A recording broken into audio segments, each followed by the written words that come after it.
সুপ্রিয় দর্শক মণ্ডলী, সেভেন রিং সিমেন্ট ফ্রন্টলাইনে আপনাদের সবাইকে স্বাগত জানাচ্ছি। দর্শক মণ্ডলী, আমাদের আজকে তিনজন অতিথি রয়েছেন।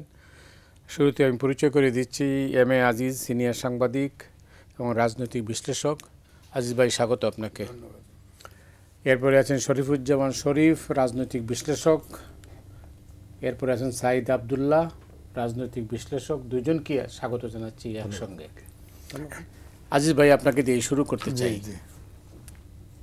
জুলাই সনদ এবং গণভোট এ নিয়ে রাজনৈতিক সমঝোতা হয়নি, আলোচনাও হয়নি।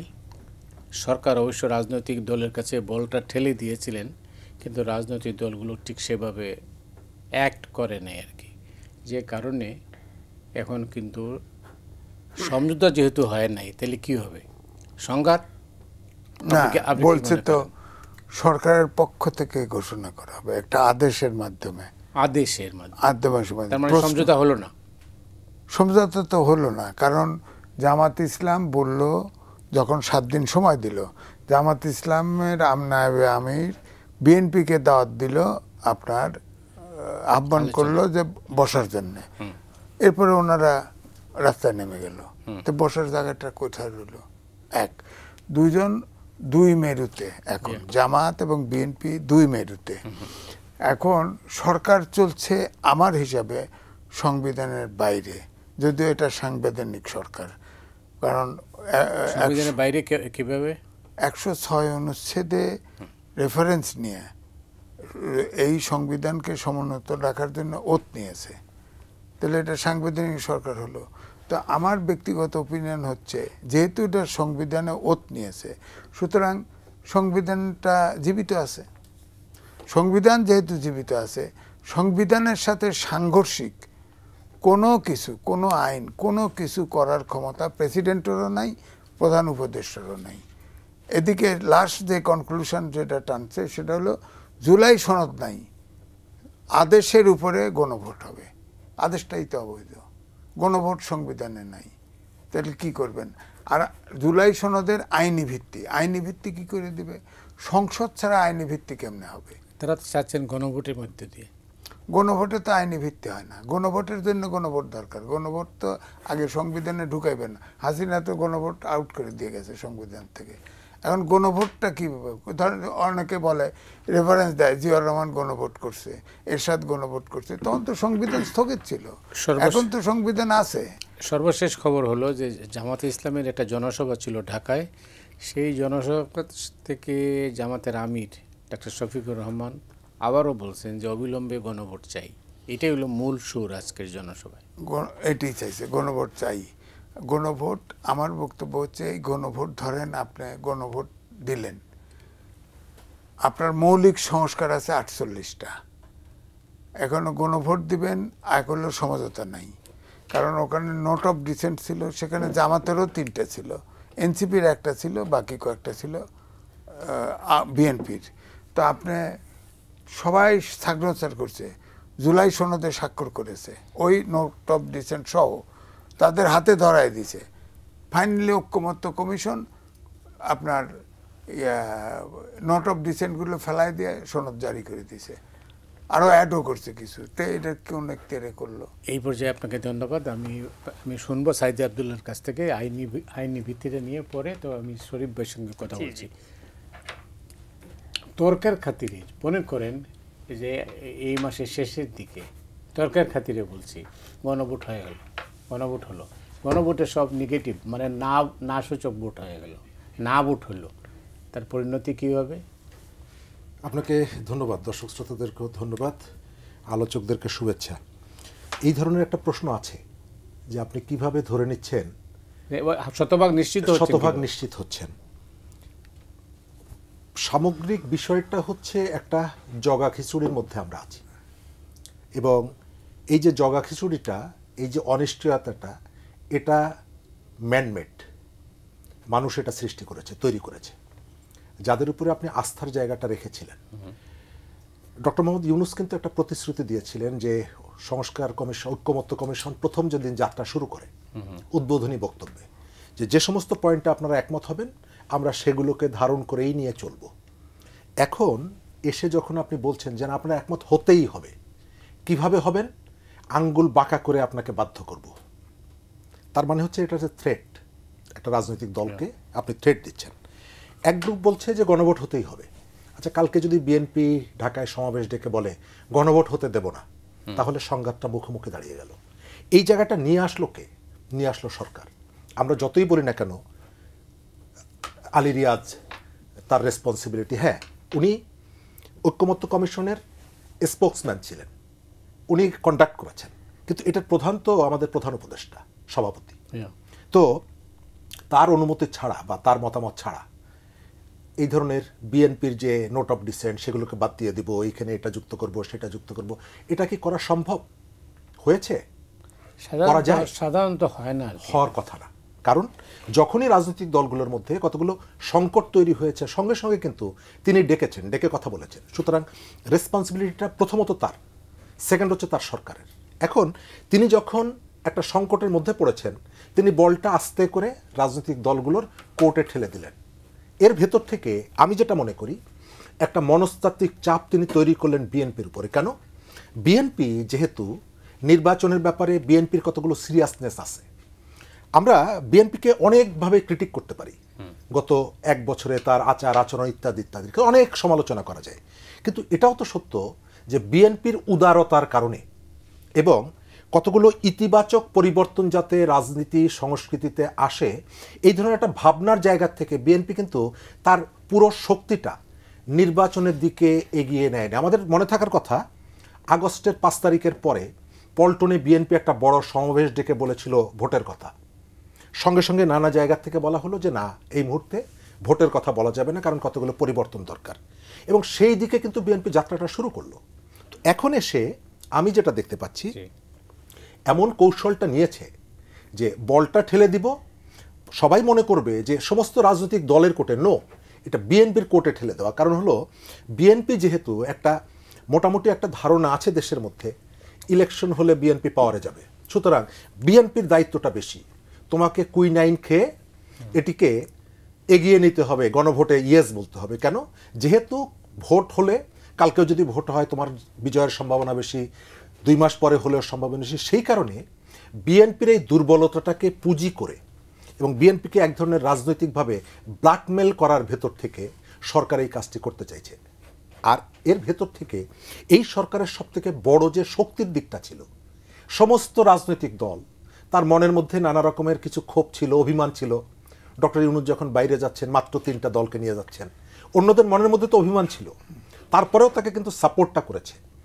তো সেই বিশ্বাসটা, সেই সমর্থনটা এই ঐক্যমত্য কমিশন ইনক্লুডিং সরকার সেটিকে রেসপেক্ট করলো না, সম্মান করলো না, এবং তাদের হাতে যে উদাহরণ সৃষ্টি করার সুযোগটা ছিল, সেটি ইচ্ছাকৃতভাবে অথবা কারো দ্বারা প্ররোচিত হয়ে এই সিদ্ধান্তটা তারা নিয়ে এই সংকটটা এখন তৈরি করে দিয়েছে। এই 7 মাসের যে কিটা হলো, 7 মাস সময় নেওয়ার কি প্রয়োজন ছিল? এখন অনেকগুলো জায়গা প্রশ্ন তোলা যায়। আপনি বলছেন যে 270 দিন পরে এটি অটো পাস হয়ে যাবে, তাহলে 270 দিন কেন? আপনি 15 দিন পরে অটো পাস করবেন না কেন?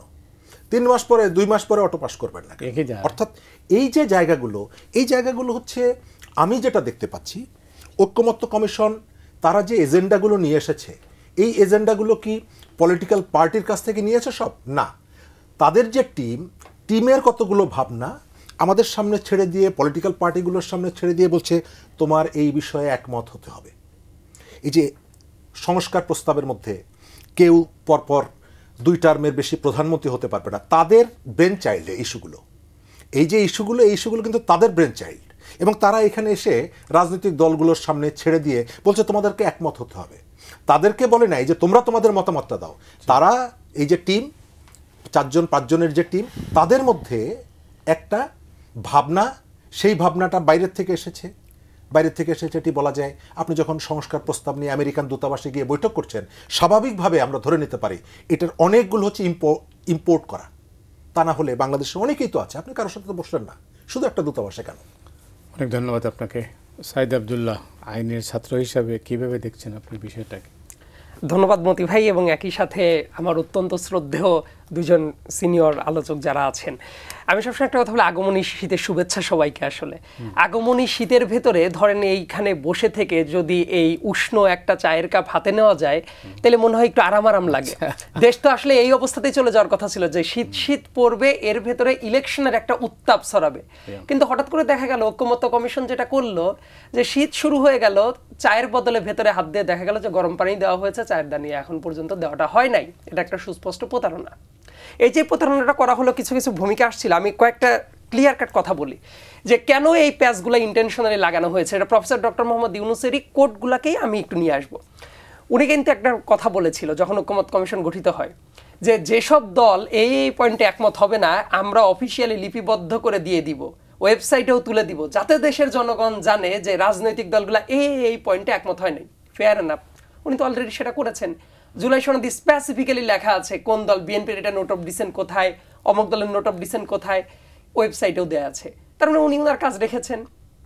এরপরের প্রস্তাবটা হইলো, এটা করার পরে উনি সাইনটা করাইলেন। তো রাজনৈতিক দল কেন সব প্রস্তাবে একমত হবে?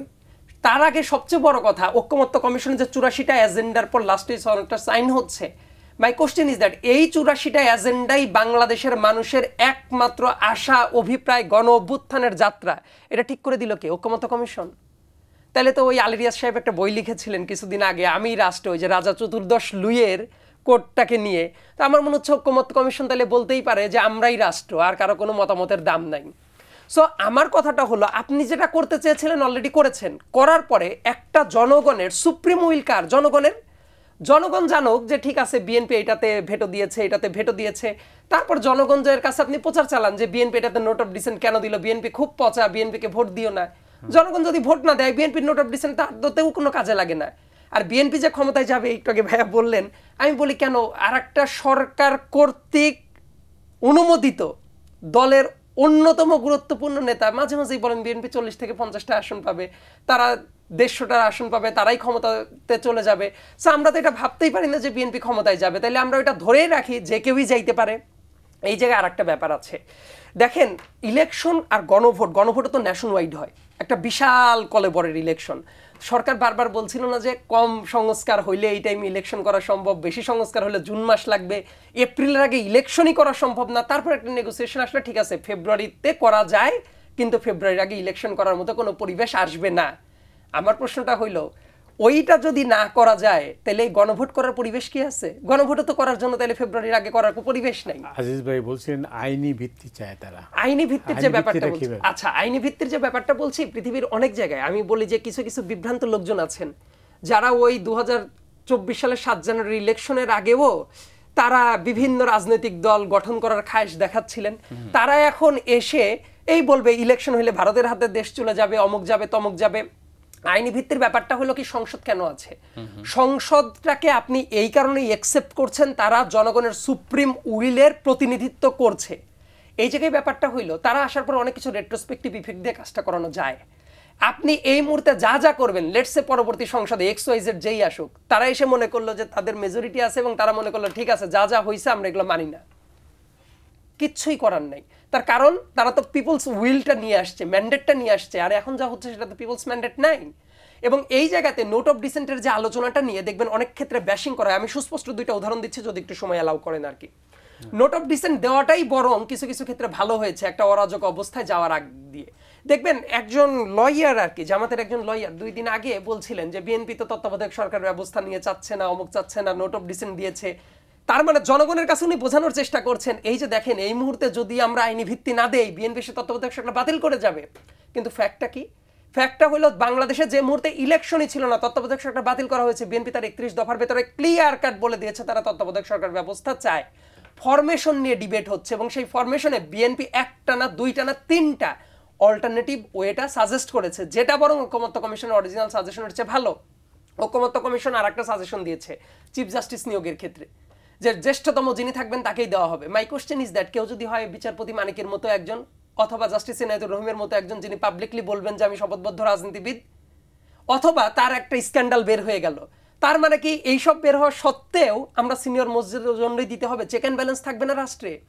বিএনপি যেটা প্রস্তাব করেছে ঠিক আছে, আমরা সিনিয়র মোস্ট 2 জনের ভেতর থেকে যদি আমরা সিলেক্ট করব, কিন্তু যদি দেখা যায় যে জ্যেষ্ঠতম জন উনি ফেয়ার অ্যান্ড এনাফ আছে, তাহলে তাকেই নিয়োগ দেওয়া হবে। তাইলে দেখেন এই জায়গায় বিএনপির নোট অফ ডিসেন্টটা বরং গণতন্ত্রের জন্য আরো ভালো। এই গণতন্ত্রটা কোথায় আছে? বাংলাদেশের কনস্টিটিউশনের অন্যতম যে বেসিক ফিচার, ওই কর্নার স্টোন ডেমোক্রেসি, সেই ডেমোক্রেসিকে রক্ষা করার জন্যই তো তার কমিটমেন্টটা আছে। তার মানে এই যে আইনি ভিত্তি অমুক তমুক যে কথাগুলাই বলা হচ্ছে, এমনও অনেক কাজ করা হচ্ছে যে এই মুহূর্তে যা করা হবে মনে করা হচ্ছে একমাত্র এইটাই কাজ।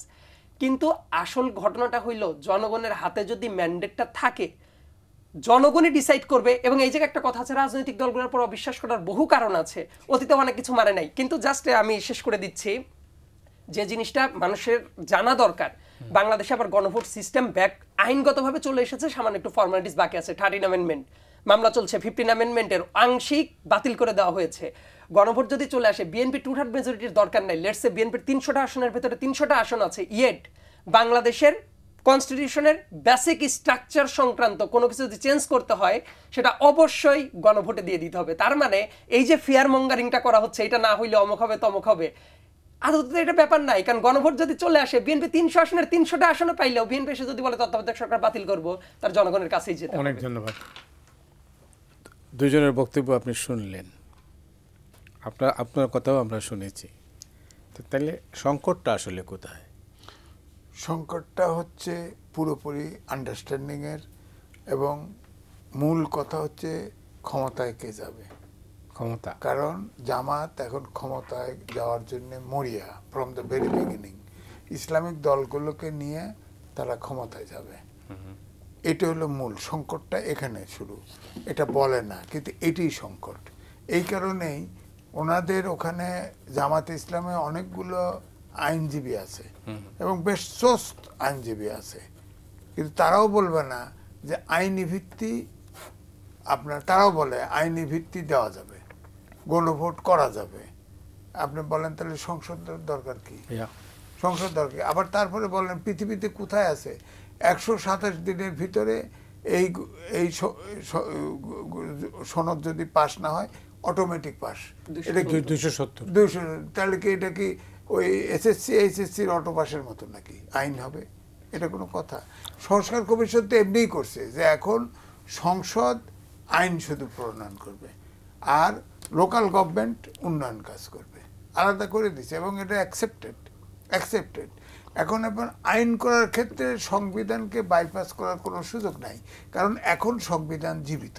আমার বক্তব্য হচ্ছে এই সংবিধানের সাথে সাংঘর্ষিক কোনো কিছু করার এখতিয়ার কারও নাই, একমাত্র রেফারেন্স দিতে পারে যদি আপনি আইন মানেন।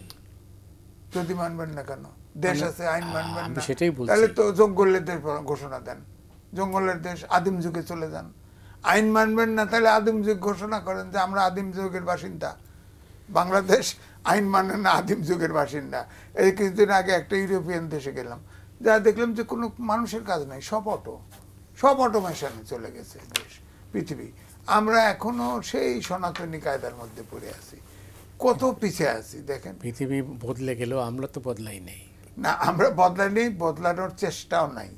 খালি হচ্ছে দেখেন এই যে ধরেন অভ্যুত্থানের শক্তি, যাদের নিয়ে আলোচনা করতেছি, অভ্যুত্থানের শক্তি, তারা ঠান্ডা মাথায় কোনটা করলে দেশ এবং জাতির জন্য ভালো হয় এই কাজটাই তো করতে পারতো, সেই কাজটা করে নাই।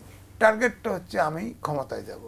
আমি ওয়েস্টমিনিস্টার সিস্টেমে ইলেকশন হলে আমি একবার পাইছি 1টা, আরেকবার পাইছি 3টা, কিন্তু আমি যদি আনুপাতিক হয় তাহলে আমি পাবো 30টা। সুতরাং ওইটা হইতেই হবে, এছাড়া হবে না। গণভোট এটা আইনে থাকুক আর না থাকুক, আমি চাইছি ভেজাল লাগাবো, ইলেকশন পিছাইলেও সমস্যা নাই, আমি আরও ওই লুঙ্গির তলায় থেকে কাজ করতে পারবো। বিএনপি তো সিলভার কাপের মতো ভাসে, ওরা লুঙ্গির তলা থেকে কাজ করে। সুতরাং ইলেকশন তো একটা সাইডের 2টা মেরুকরণ হয়েছে, একটা মেরুকরণ তো ইলেকশনের জন্য আগ্রহী না, তারা হচ্ছে টার্গেট অ্যাচিভ করার জন্য যা করতে হয় আইনে থাকুক না থাকুক তাই চাচ্ছে। আর আপনি দেখেন ফ্রম দ্য ভেরি বিগিনিং আমি দেখছি বিএনপি কিন্তু সবসময় সংবিধানকে মাথায় রেখে কথা বলছে, সংবিধানের সাথে সাংঘর্ষিক সেখানে একমত হয়নি। তা আমি তো দেখি যে তারা ঠিক আছে।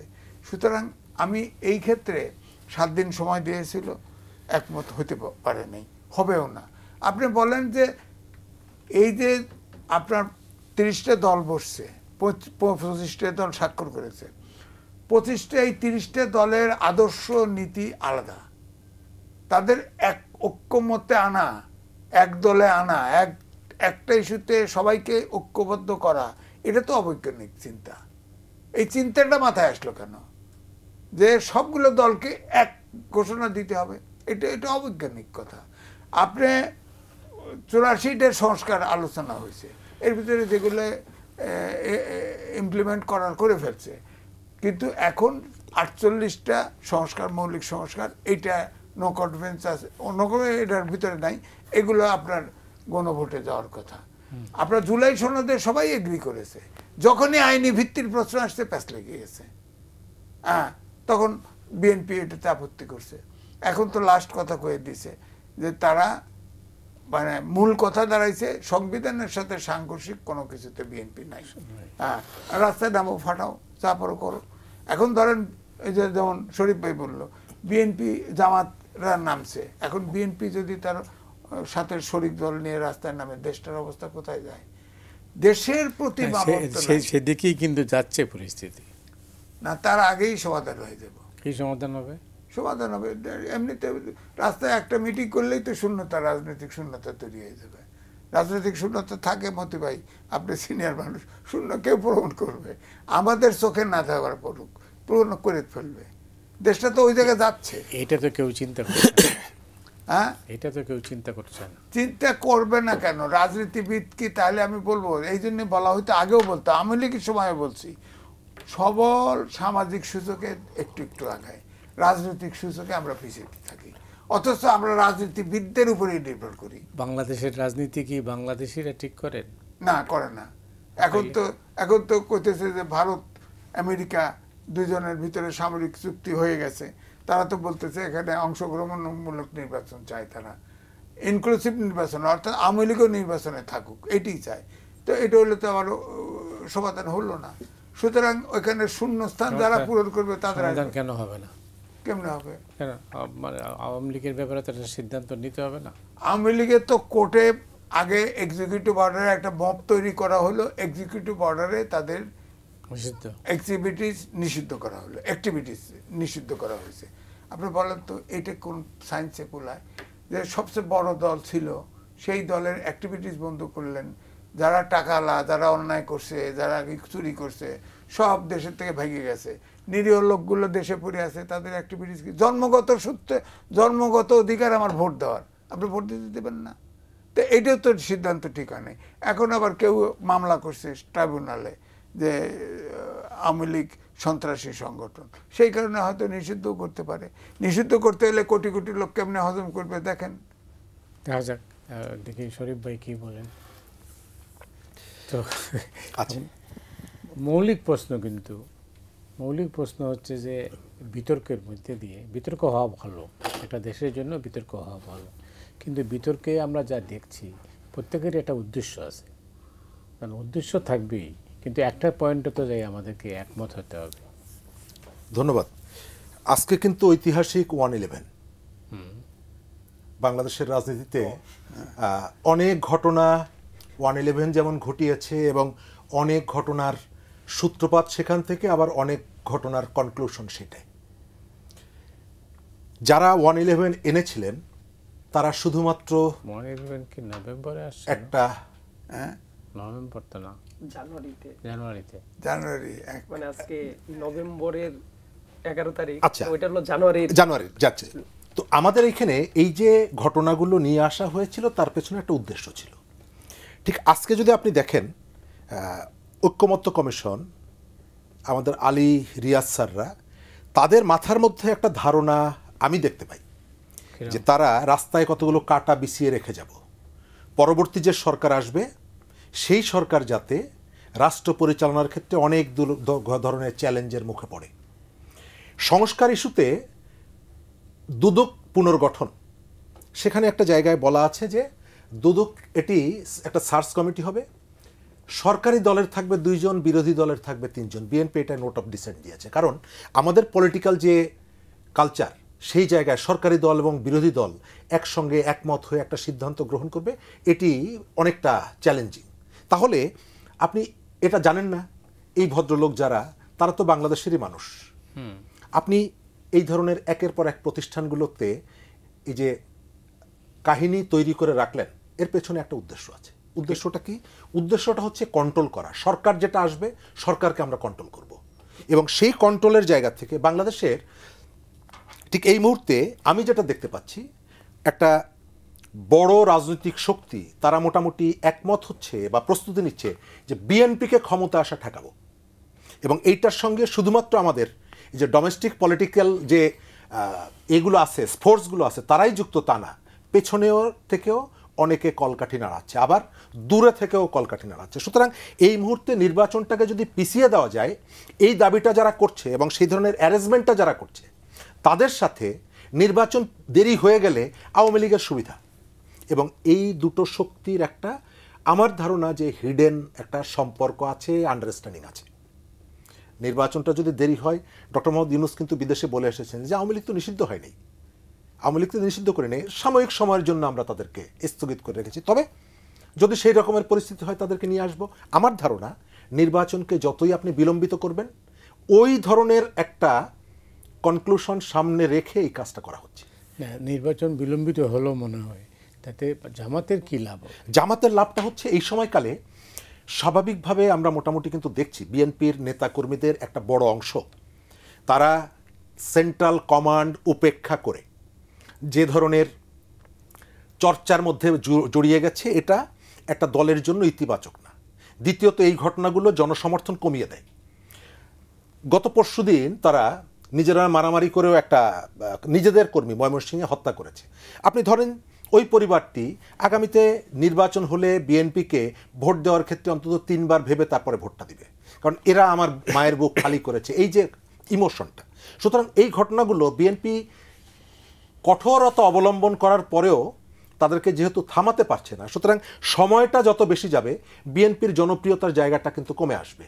ডাকসু চাকসুর উদাহরণ যেগুলো আছে, 90 সালে বিএনপি পাওয়ারে এসেছিল শুধুমাত্র ছাত্র সংসদ নির্বাচনের উপরে ভিত্তি করে। আমার পরিষ্কার মনে আছে, সারা দেশে বিএনপিতে তো ওই ধরনের সংগঠিত শক্তি ছিল না, ছাত্রদের উপর ভর করে এসেছিল। কিন্তু এখন যে তরুণদের যে সেন্টিমেন্টটা বোঝা যাচ্ছে, যে বিএনপির অনেকগুলো আচরণের কারণে ডাকসুই যে একেবারে জাতীয় নির্বাচনের প্রতিফলন এটা না, কিন্তু তরুণরা যারা গণ অভ্যুত্থানে একেবারে পাইনিয়ার রোল প্লে করলো, তাদের কাছে একটা স্বচ্ছ রাজনীতি, একটা গঠনমূলক রাজনীতির প্রত্যাশা এখন পর্যন্ত আছে।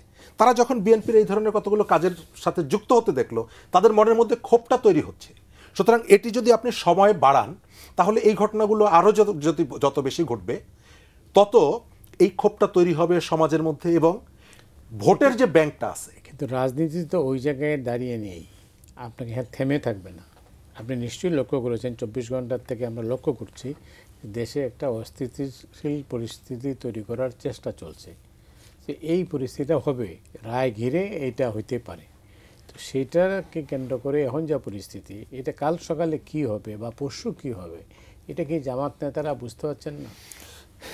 কখনো কখনো রাজনৈতিক হিসাবে আমি যখন আপনাকে টার্গেট করব যে রাগের ভাত, জিদের ভাত কুকুরকে খাওয়ানো, এই জায়গাটায় জামাতের মধ্যে একটা ধারণা তৈরি হয়েছে যে বিএনপিকে তারা ক্রমশই কোণঠাসা করে ফেলছে। জামাত কিন্তু পাওয়ারটাকে এক্সারসাইজ করছে, এনজয় করছে। গত কয়েকদিন আগে তথ্য উপদেষ্টা বললেন না যে ডিসিএসপি সবগুলো ভাগাভাগি করে নিয়েছে। তো দল হিসাবে বিএনপি যতটুকু সুবিধা পাওয়ার কথা, অনেকগুলো জায়গায় দেখা যাচ্ছে বিএনপি সেই সুবিধাটা পাচ্ছে না। বিশ্ববিদ্যালয়গুলো ভাইস চ্যান্সেলর পদগুলো বিএনপির এই ধরনের যোগ্য অনেকে থাকার পরেও বিশ্ববিদ্যালয়গুলো সে জায়গা পাচ্ছে না। তো কালকে যদি নির্বাচনটা হয়ে যায় বা 2 মাস পরে হয়ে যায়, তাহলে এই যে ব্যক্তিরা, সেই ব্যক্তিরা এই পোস্টগুলোকে এনজয় করতে পারবে? এক না। দ্বিতীয়ত হচ্ছে প্রশাসনের মধ্যে যারা এতদিন বঞ্চিত ছিলেন, তারা মাত্র 1 বছর হলো দায়িত্ব পেয়েছেন, এবং এই দায়িত্ব পাওয়ার জন্য আমরা অনেকের কাছে শুনছি যে দায়িত্ব কিনে নিয়েছেন। তো 1 বছরের মধ্যে আপনি যে কিনে নিয়েছেন, তো আপনার ইনভেস্টমেন্টের ফিডব্যাক তো পর্যাপ্ত আসেনি। সুতরাং নির্বাচনটা যদি একটু দূরে হয়, তাহলে আপনার ফিডব্যাকটা আরও বেশি আসবে। আর শেষ যেটা, যে বাংলাদেশের পলিটিক্স আপনি যতই বলেন না কেন দিল্লির প্রভাব মুক্ত হয়ে আমরা ঢাকাকে এস্টাবলিশ করেছি, আসলে তো তা না। দিল্লির বদলে এখন তো আমেরিকা, দিল্লির বদলে তো এখন ওয়াশিংটন। বাংলাদেশে আমাদের দুর্ভাগ্য হচ্ছে, এটা আমরা চাইনি যে আমাদের এখানে এখন বসন্তের কারণে ফুল ফোটে না, ইউরোপীয় ইউনিয়ন যদি চায় তাহলে ফুল ফোটে। আমাদের এখানে নদীতে জোয়ার আসে, ভারত যদি চায় বাঁধ যদি খুলে দেয়। সুতরাং আপনার এই যে রিজিওনাল অনেক ধরনের পারস্পরিক ক্ষমতার দ্বন্দ্ব, এই জায়গাগুলো তো অনেকগুলো নির্ভর করে। এবং আমরা এই সরকারের প্রতি আমেরিকার প্রভাবটা বেশি দেখছি। নানা ধরনের সুযোগ সুবিধা তারা নিচ্ছে। 2.5 লক্ষ 3 লক্ষ 4 লক্ষ কোটি টাকার আপনি বাণিজ্যিক করছেন, চুক্তি করছেন শুধু আমেরিকার সাথে, অন্য কারোর সঙ্গে না। তো এর ভেতর থেকে এই ধরনের একটা সরকার যদি থাকে, সময়টা যত একটা নির্বাচিত সরকার আসলে তাদের যে এজেন্ডাগুলো, সেই এজেন্ডাগুলো চাপিয়ে দিতে গেলে নির্বাচিত সরকার অনেকগুলো জায়গায় বার্গেনিং করবে, যেটা এই সরকার করছে না। যার জন্য অনেকগুলো ফোর্সের একটা কমন উদ্দেশ্য হচ্ছে নির্বাচনটা যাতে দেরি করে হয়। অনেক ধন্যবাদ সাইদ আব্দুল্লাহ, আপনার কাছে আসছি। আমি একটা বিরতিতে যাচ্ছি। দর্শক, আমরা একটা বিরতিতে যাচ্ছি, ফিরছি খুব তাড়াতাড়ি, আমাদের সঙ্গেই থাকুন।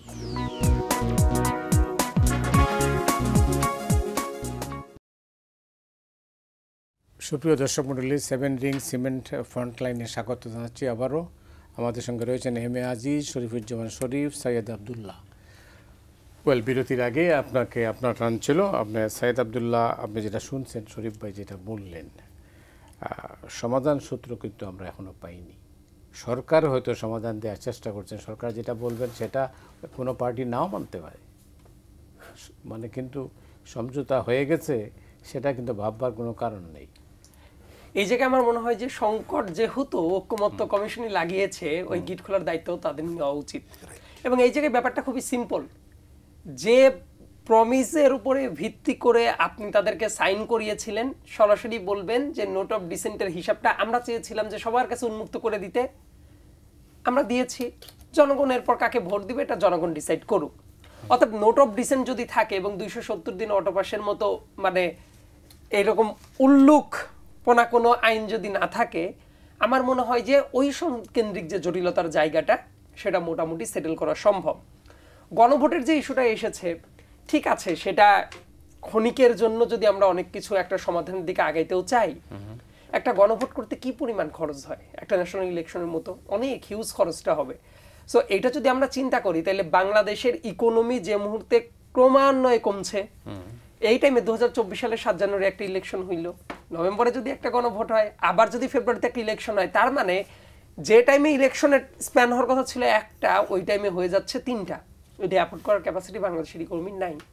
সো তারা যদি ঘোষণাও দেয়, বিএনপি তো এগ্রি করেছে যে ঠিক আছে গণভোট আর ন্যাশনাল ইলেকশন একদিনেই হোক, এবং তারপর তাদের যদি কিছু বার্গেনিং পাওয়ার যদি থাকে যে সেটা নিয়ে তারা কথাবার্তা বলুক, না আপার হাউসে পিআর আছে কি নাই এটা নিয়ে যদি তারা কথাবার্তা বলে, আমার মনে হয় আপনি যদি অন্যগুলাতে কিছুটা ছাড় দেন, বিএনপির জায়গা থেকেও কিছু পয়েন্ট এরকম হইতে পারে আউট অফ কম্প্রোমাইজে তারাও চলে যাইতে পারে। কিন্তু ব্যাপারটা হলো আপনি গণভোটের এই প্রশ্নটা এবং নোট অফ ডিসেন্টের এই প্রশ্নটা, এই দুইটা নন নেগোশিয়েবল, এই দুইটা যদি আপনি একটা কারেক্ট ডিসিশন নিয়ে আসা যায়, তাহলে আমার মনে হয় যে সেই গিটটা খোলাটা সম্ভব। আরেকটা ব্যাপার দেখেন, এইখানে খুবই ইন্টারেস্টিং কিছু ঘটনা ঘটেছে এবার। আরবি যখন এই যে গণপ্রতিনিধিত্ব আদেশ যখন সংশোধন করছে বারবার করে, এই পাশটাও ইন্টেনশনালি লাগানো না। লেটসে তারা বলছে যে ছোট দলগুলা যারা আছে তারা তাদের প্রতীকেই ইলেকশন করতে হবে, নো ম্যাটার তারা জোট করলো কিনা। এটা চিরকাল ছিল অপশনাল, অর্থাৎ ওই 1954 সালের ইতিহাস যখন আমি দেখেছি যুক্তফ্রন্টের ইলেকশনে, সেটাও ছিল অপশনাল, এবং এইখানে তারা কিন্তু সবাই নৌকা প্রতীক নিয়েছিল। অপশনাল থাক, জামাতে ইসলামী তো আগে জোট করেছে, তারা দাঁড়িপাল্লা নিয়েই তারা ইলেকশন করেছে। জাতীয় পার্টি জোট করেছে, কখনো তারা নৌকা নিয়েছে, কখনো তারা তাদের লাঙ্গলে নিয়েছে। এই অপশনাল ব্যাপারটা যদি থাকে, এই ফ্রি উইলটা থাকে 2018 সালে, তখন নিবন্ধন বাতিল ছিল এক্স্যাক্টলি। সো আমি যেটা বলছি যে এই ব্যাপারটা অপশনালি যদি রাখা যেত, ঠিক আছে, যার মনে হচ্ছে তার দলের ব্র্যান্ডিংটা করা দরকার প্রতীকের, তারা করবে। এই ফ্রি উইলের পরেই আপনি এসে সবার আগে ভেটোটা বসায় দিলেন। আবার দেখেন পোস্টারিং এর ব্যাপারটা, যেটা আসলে ঝামেলাটা যেটা হয়েছে, আমরা ঢাকা শহরে বসে থেকে মনে করি ঢাকা শহরটাই বাংলাদেশ, ঢাকা শহরের এসি রুমে বসে থাকা সিভিল সোসাইটির লোকজনই একমাত্র বাংলাদেশকে প্রতিনিধিত্ব করে। কিন্তু আমি নিশ্চিতভাবে জানি, আমার যেহেতু একই পৌর এলাকার বাসিন্দা, আমরা যখন আমাদের সিনিয়র সাংবাদিক ভাইয়া আছেন, আমরা আছি, আমাদের ওই এলাকায়, আমাদের ওই আত্মনগর সেসানিয়া গ্রামেও যে মানুষটা খেয়াল করে দেখেন সারাদিন খেতে কাজ করেছে, এসে সন্ধ্যাবেলায় টি স্টলের সামনে বসে টকশো দেখছে, এই রাষ্ট্র তো তার জন্য ইকুয়াল ট্রিটমেন্ট করার কথা। কিন্তু এই জায়গাতে এসে এই সোসাইটির লোকজন মনে করছে আমরা যা ঠিক করে দিচ্ছি এটাই একমাত্র পথ, একমাত্র আকীদা। এই জায়গাতে হয়ে যাচ্ছে সমস্যার জায়গাটা। এই জায়গাটা থেকে ঐকমত্য কমিশন যদি একটু বের হয়, বের হওয়ার পরে রাস্তাটা কি, এই জায়গায় তারা বারবার করে একটা আর্গুমেন্টে যায় রাজনৈতিক দলদেরকে আমরা বিশ্বাস করি না। আরে ভাই, বিশ্বাস না করলে ভোট আছে, জনগণ ভোট দিবে না, বা একবার ভোট দিলে যদি প্রতারিত হয় পরের বার ভোট দিবে না, সেই উইলটা জনগণের হাতেই আমরা রেখে দেই। কিন্তু এই টাইপ সিভিল সোসাইটির পর ভিত্তি করে যদি কোনো আমরা আন্ডারস্ট্যান্ডিংয়ে যাই, আইয়ুব খানের বেসিক ডেমোক্রেসি তত্ত্ব ফেল করেছে কেন? তার কারণ হলো গ্রাউন্ড রিয়েলিটিটাকে ইগনোর করে তার মনের মতো করে একটা জিনিস চাপায় দেওয়ার চেষ্টা করা হয়েছে। এটা যতবার করে চাপায় দেওয়া হয়েছে ততবার করে কিন্তু এটা ব্যাকফায়ার করেছে। এবং সংকটের যেটা সমাধান, আমাদের কথা বলার দরকার নাই, লেটসে আমরা কিচ্ছু বুঝি না। আলী রিয়াজ সাহেব নিজেই যে কিছুদিন আগে একটা গোল টেবিলে বললেন যে ফেব্রুয়ারিতে যদি ইলেকশন না হয় তাহলে এই দেশের ইন্টারনাল থ্রেটের সাথে এক্সটার্নাল থ্রেট বাড়বে, অর্থাৎ উনি নিজেও এটা বুঝেন। এইবার দেখেন আপার হাউসে পিআর হবে কি হবে না এটা নিয়ে খুব গুড আর্গুমেন্ট চলতে পারতো, কিন্তু তার আগে আরেকজন পক্ষ তারা এসে লোয়ার হাউসে পিআরের এজেন্ডা নিয়ে এসে মূলত তারা যেটা করেছে আপার হাউসের পিআরের আলোচনাটাকেই তারা একেবারে ভ্যাকেন্ট করে দিয়ে তারা অন্য একটা এজেন্ডা নিয়ে কাজ করলো। এই কারণে তারা এখন কখনো তাওয়া গরম করে, কখনো আঙ্গুল বাঁকা করে ঘি খায়, আবার কখনো বলেই ফেলে ন্যাশনাল ইলেকশন পেছাইলেও ক্ষতি নাই, কিন্তু গণভোট হইতেই হবে। গণভোট লেটসে হয়ে গেল, এর প্রত্যেকটা জিনিসের ইমপ্লিমেন্টেশন করতে হবে পরবর্তী সংসদে এসে, সেটার কাজটাকেই যদি আপনি ব্লক করেন তখন মনে করতে হবে আপনার বাংলাদেশে যত পার্সেন্ট ভোট নাই তার চেয়ে কয়েক গুণ বেশি স্টেক এখন আপনি ক্ষমতায় বসে আছেন। এই জন্য একটা ইলেকশন হয়ে গেলে আপনার কাছে মনে হচ্ছে যে না আমার তো এই স্টেক থাকবে না, অতএব ইলেকশন না হওয়াটা বেটার। কিন্তু আমার প্রশ্নটা হলো সরকার কি এটা এন্টারটেইন করতে পারে? সরকার তো নিরপেক্ষ। সরকারের উচিতটা হলো সরকার যেটা বলছে সেটা আমরা বিশ্বাস করতে চাই। সরকার বলুক যে একমাত্র লক্ষ্য উচিত ন্যাশনাল ইলেকশন, এবং সেটা করার জন্য অন্যান্য আনুষঙ্গিক যে ব্যাপারগুলো আছে এই গিট্টুগুলো আমরা খুলবো। এটা যদি খোলা হয়, দেখেন সরকার সে তো নিজে নিজে সমাধান করবে, না করে আবার রাজনৈতিক দলের দিকে বল ঠেলে। আরে ভাই, এই বল ঠেলার জন্যই তো আপনি 6 মাস সময় নিয়েছেন। ঐকমত্য কমিশনে শুধু তো চা নাস্তা আর লাঞ্চ করার জন্য কেউ বসেছিল না। সো আমার কাছে মনে হয় বলটা এখনো সরকারের কোর্টে আছে।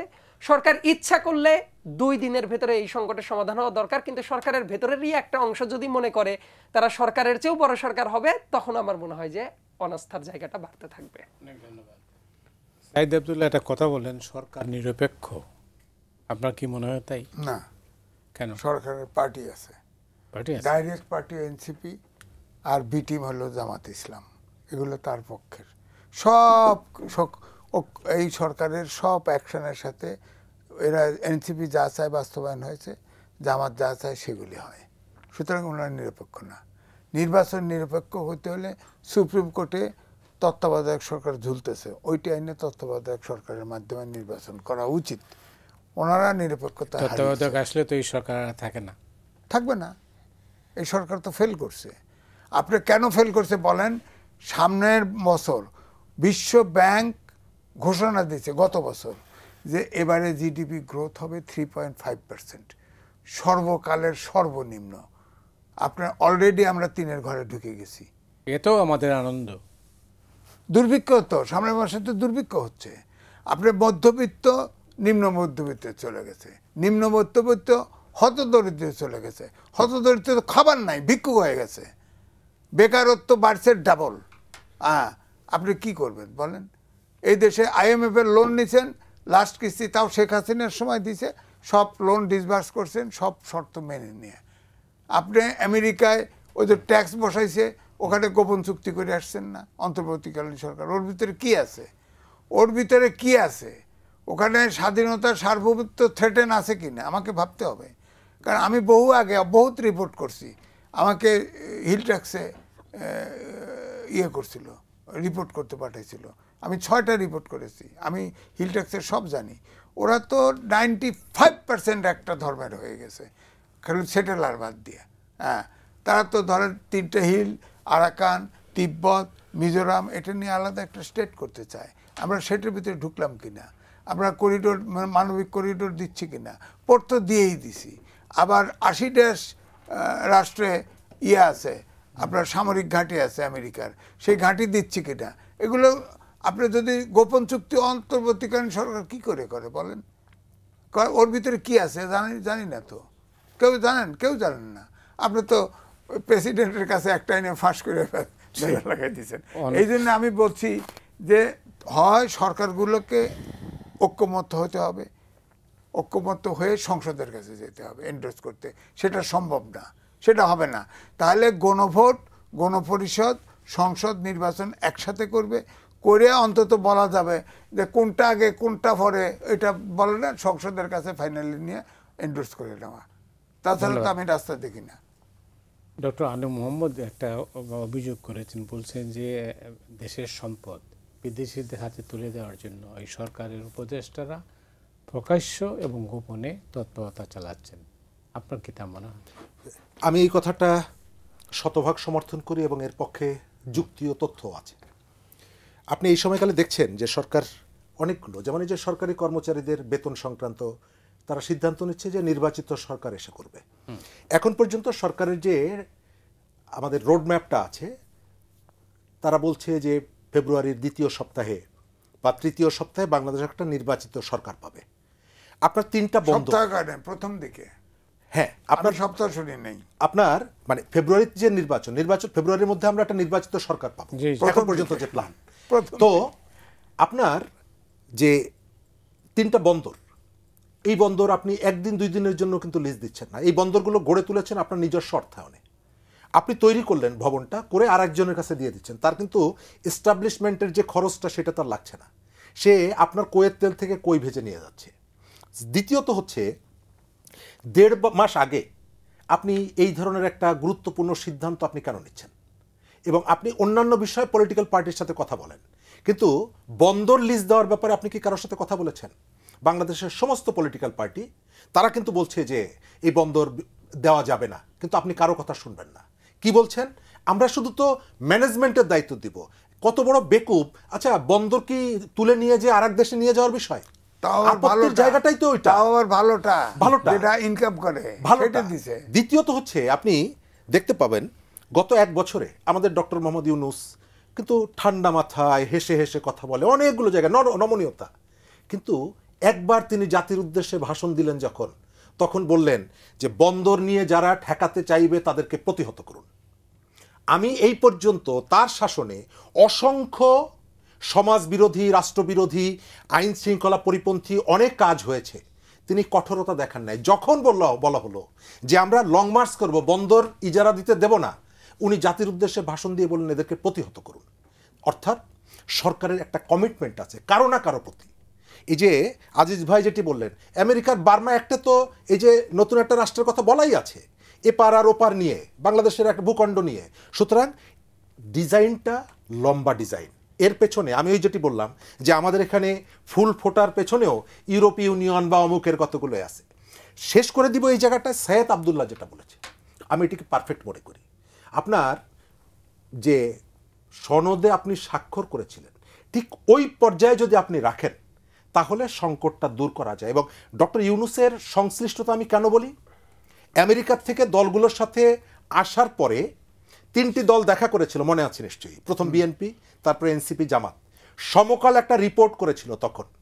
ডক্টর ইউনূস এই যে 2টো দল জামাত এবং এনসিপিকে আশ্বাস দিয়েছেন যে নির্বাচনের আগে এখানে গণভোট এবং এই ধরনের তাদের যে দাবি, সেই দাবির দিকে সরকার সহানুভূতি দেখাবে।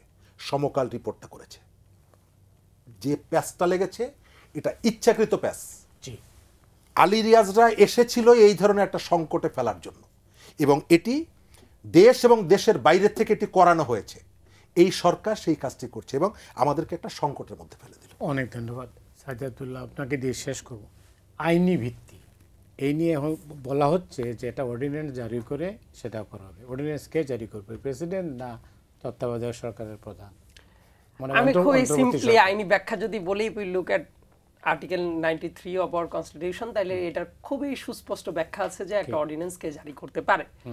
এখন আমাদের প্রধান উপদেষ্টার স্ট্যাটাসটা কিসের সমান? আমরা ধরে নিচ্ছি প্রাইম মিনিস্টারের সমান। এক্সট্রা অর্ডিনারি টাইমের জন্য ডক্ট্রিন অফ নেসেসিটির পর ভিত্তি করে আমরা এই সিদ্ধান্তে উপনীত হয়েছি যে chief adviser is equal to prime minister, right? কিন্তু প্রেসিডেন্টই তো আছে। সো এইটা যদি আপনি কোনো এই ধরনের অধ্যাদেশ জারি করেন বা কোনো কিছু করেন, বলা হচ্ছে যে এইবার দেখেন এইটার যারা ভিত্তি, এই ভিত্তিটা তখন বলবে গণ অভ্যুত্থানের ভিত্তি। আমার কথা হলো গণ অভ্যুত্থান যদি তার স্পিরিট হয়, সেই স্পিরিটের পর ভিত্তি করে আপনি চিন্তা করেন গণ অভ্যুত্থানের টাইমে একজন মানুষ কোথায় ছিলেন। এই প্রশ্ন তো চলে আসবে যে গণ অভ্যুত্থানের উনি ধারক এবং বাহক, সেটাই যদি হয় এন্টার গণ অভ্যুত্থানের টাইমে উনি কোথায় ছিলেন। তারপরের প্রশ্নটা আসবে যেটা, যে গণ অভ্যুত্থানের স্পিরিট আকারেও আমি রাখতে এই টাইপ আর্গুমেন্ট যেটা কোন একটা রাষ্ট্রের গঠনের প্রক্রিয়ায় অনেক জায়গায় আছে যে অ্যাজ ইট ইজ হয় না, কিন্তু সেটাও যদি করতে হয়, উনি কি এখন যে প্রত্যাশা নিয়ে গত বছরের আগস্ট মাসের 8 তারিখে এসেছিলেন, আজকের দিনে ওনার কি সেই ইমেজটা আছে? আজকের দিনে সেই ইমেজটা নাই। এবং আরেকটা যেটা বড় ব্যাপার আমরা বুঝতে ভুল করছি, দেখেন গণভোটের যে ইস্যুটা, সেটাকে কেন্দ্র করেই তো এত কিছু। পৃথিবীর অনেক জায়গায় গণভোট হয় খুবই সুস্পষ্ট টপিকের পর। ব্রেক্সিট আপনি সমর্থন করেন কি করেন না, হ্যাঁ অথবা না, রাইট? বাংলাদেশের ওই গণভোটের দিকে যদি চিন্তা করেন, জিয়াউর রহমানের যে নীতিটাকে, সেই নুসরতের নীতিকে আপনি সমর্থন করেন কি করেন না, ইয়েস অর নোতে উত্তর। 84টা এজেন্ডার ভেতরে এমন হইতে পারে না আমি 50টাতে একমত আর আমি 34টাতে একমত না, আমি কি ভোট দিব? অতএব এই জিনিসগুলো আমরা পার্লামেন্টের ইমপ্লিমেন্টেশনের পর ছেড়ে দিয়ে রেট্রোস্পেক্টিভ ইফেক্ট দিয়ে এটাকে নিয়ে আসা সম্ভব রাজনৈতিক সমঝোতার মাধ্যমে। সেটাই অনেক ধন্যবাদ সাইদ আব্দুল্লাহ আপনাকে, শরীফুজ্জামান শরীফ আপনাকেও ধন্যবাদ, আজিজ ভাই আপনাকেও অনেক ধন্যবাদ। দর্শক মণ্ডলী, আজ এ পর্যন্তই। আপনারা সবাই ভালো থাকুন।